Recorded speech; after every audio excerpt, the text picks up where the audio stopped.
число 2 Ну вот, обратите внимание, сегодня вот 2 января, 20 год уже. Вот наши цены на бензин. Температура, получается, показывает минус 30, но он больше не показывает уже на равчике. Вот так вот. Если вам не видно, вот 92 56 рублей, 98 57 50, дистопливо 60 рублей 70 копеек. Это у нас компания Саханефтегазсбыт. То есть таких у нас крупных компаний нету. А вот как бы у нас монополисты, получается, по топливу. Вот они какие цены хотят, видимо, такие ставят. И я еще просто удивлен, что вроде уже 2 января. Обычно они цены повышали уже к этому времени. После первого обязательно хоть на маленько, хоть на рубль, хоть на сколько. Все равно добавляли.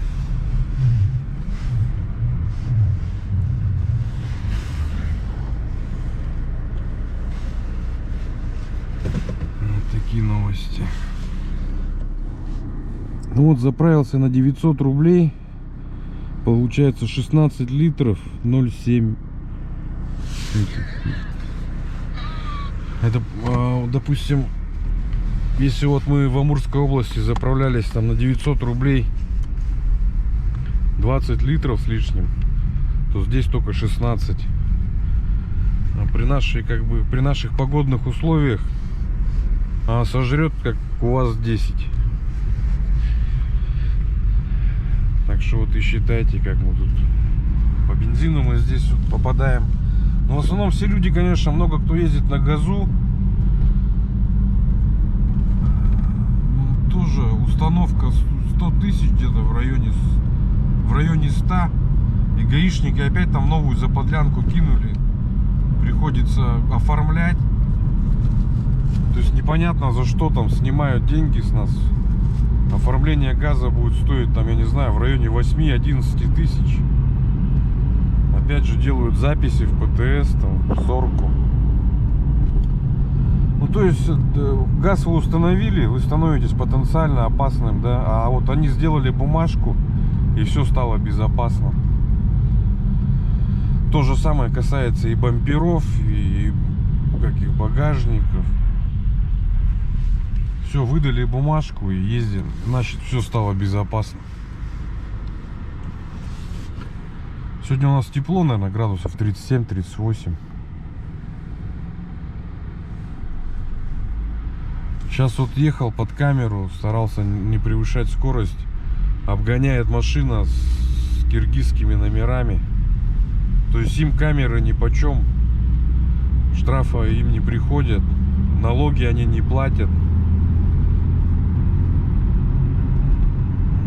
Непонятно, почему так сделали, что опять с россиян дерут, а для машин, прибывших из других как бы государств, никаких штрафов, никаких налогов нет. Сейчас очень много машин с Армении. То же самое. Опять там почему-то против нас все работает. Непонятно.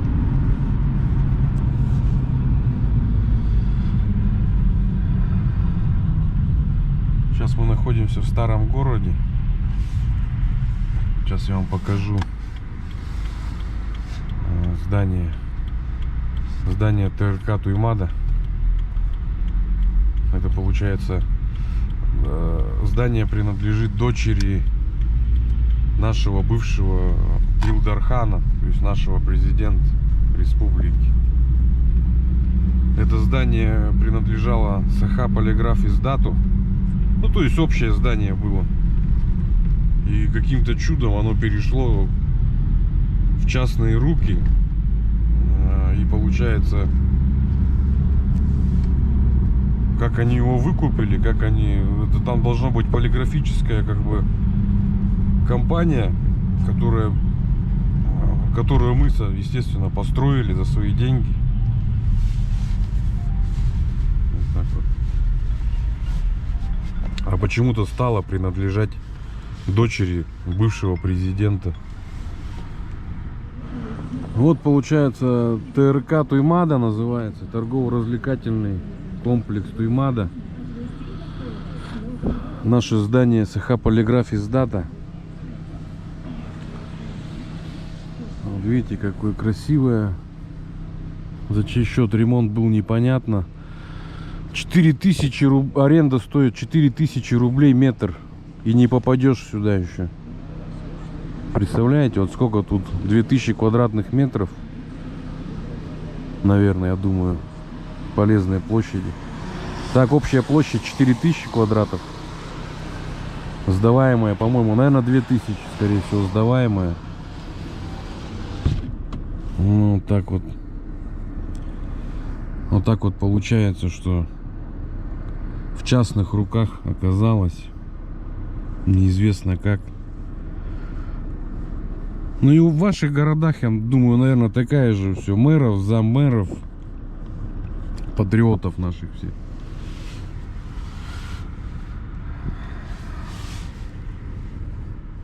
Вот у нас торговый центр Делей называется, да?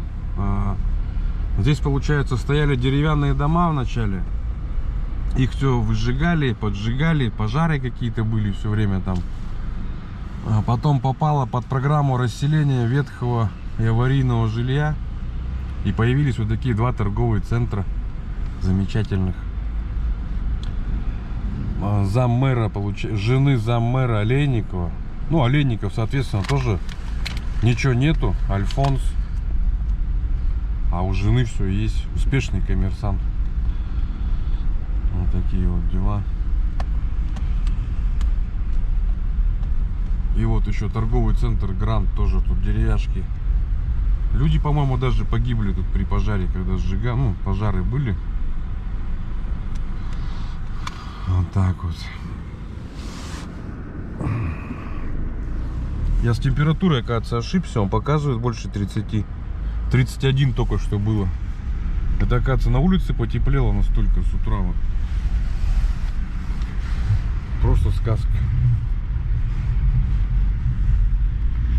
Вообще Якутск как бы зимой даже не дурно выглядит. Но если на него, конечно, посмотреть весной и летом, когда пылище, и осенью, это просто ужасный город. Ну, в смысле, грязный. Все в грязи, тротуаров нету, все в лужах, в грязи какой-то. А зимой, видите, типа как зимняя сказка такая, деревья все беленькие.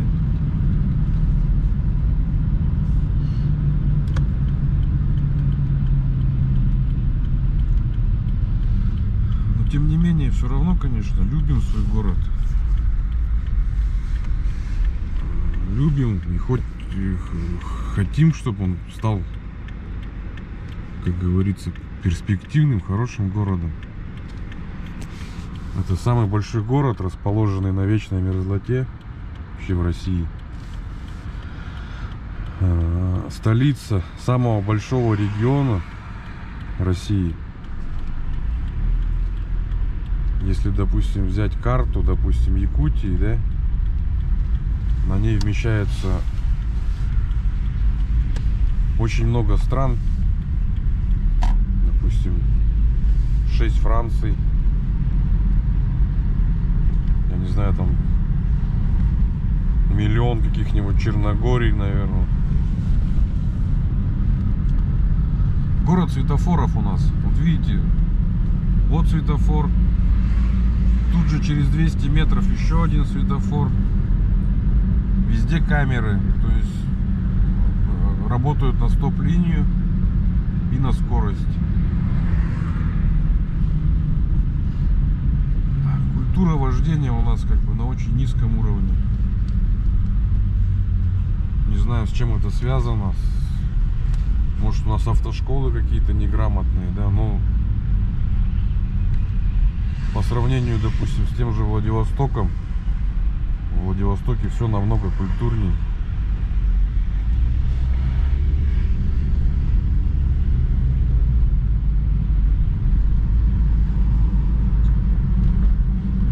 Это у нас улица Дзержинского. здание у них. Самый как бы центр города.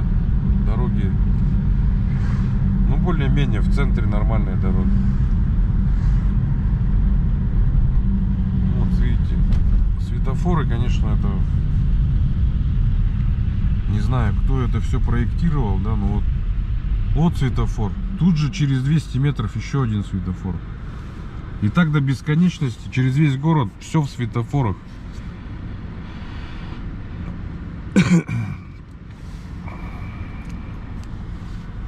Вот такие теплые остановки у нас, займы здесь. Кто им разрешает, не совсем понятно. Вот смотрите, интересная вывеска. Якутск 387 лет. Ну, 387, да? В том году было 386, они взяли вон шестерку, поменяли просто на семерку. Ну так-то экономно, конечно. О, площадь Орджоникидзе. А, Платона Аюнского сейчас же площадь. Вот видите, буковка 7 выделяется. То есть они сейчас будут ее менять, видимо, каждый год. Потом 8.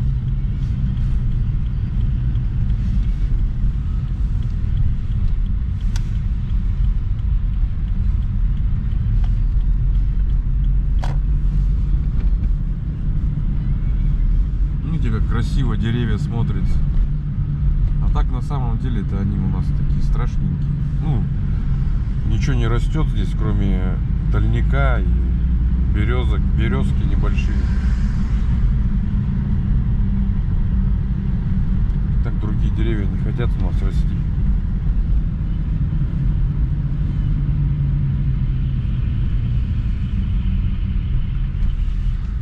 Как-то я вначале уже говорил, что вот 203 микрорайон стоит на, получается, здесь у нас впервые попробовали технологию ставить дома без свай. То есть вот эти дома, они уже идут без свай, по новой технологии какой-то. С подземными гаражами. А так остальные дома у нас все стоят на сваях. Цены на квартиры здесь, ну, в районе, я думаю, что где-то 80-90 тысяч квадратный метр квартиры стоят. Ну и есть чуть поменьше, конечно, если дома старой постройки. Ну, вот непосредственно в этих домах 80-90 за квадрат. В новостройках может чуть дешевле, без ремонта.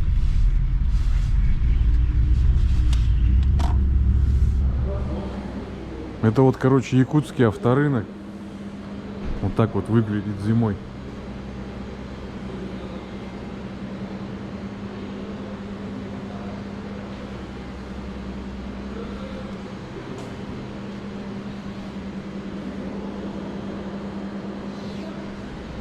И вот так вот цены.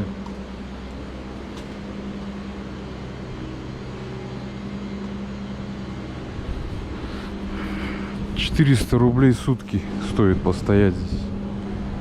Такое отопление газовое.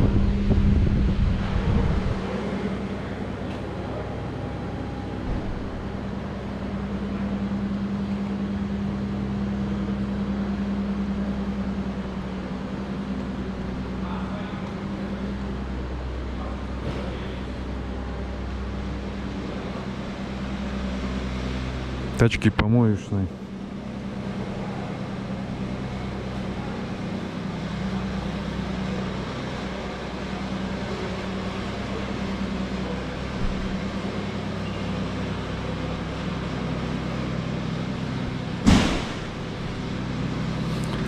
А так летом получается, летом все выезжают на улицу. 200 рублей стоит в сутки.